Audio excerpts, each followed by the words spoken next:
لبيك اللهم لبيك لبيك لا شريك لك لبيك إن الحمد والنعمة لك والملك لا شريك لك لبيك اللهم لبيك. Mesdames et messieurs, je voudrais vous remercier d'être présents et vous saluer aussi la qualité des discussions que nous avons eues.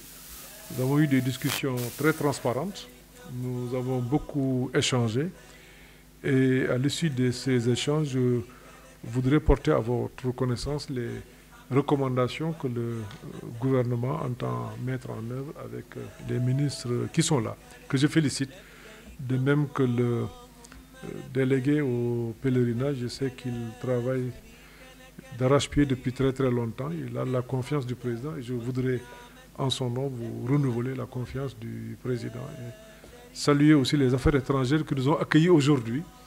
Et c'est avec beaucoup d'émotion que je viens dans cette salle, département que je connais assez bien. Et je disais tout à l'heure au secrétaire général que j'ai connu d'ailleurs alors qu'elle était dans d'autres fonctions, que c'est un ministère où il y avait de grands commis de l'État, de grands cadres, que je voudrais saluer. Donc, la première recommandation, il est demandé au ministère des Affaires étrangères de veiller au respect des délais prévus pour le début et la clôture des inscriptions. Donc, ce sera au 15 mars. Il prendra les dispositions nécessaires pour faciliter toutes les opérations d'enrôlement des pèlerins. La seconde recommandation est destinée aussi au ministère des Affaires étrangères qui prendra les dispositions utiles de concert avec les voyagistes privés à la bonne organisation du Hajj avec l'implication de toutes les parties prenantes pour la parfaite prise en charge de tous les pèlerins en mettant un accent particulier sur le transport, l'hébergement et la restauration.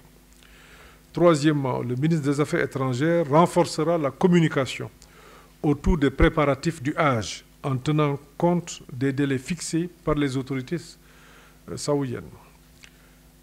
Quatrièmement, le ministre des Finances prendra les dispositions appropriées pour finaliser la procédure de mise en compétition des banques en vue d'obtenir le taux de conversion fixe du rial.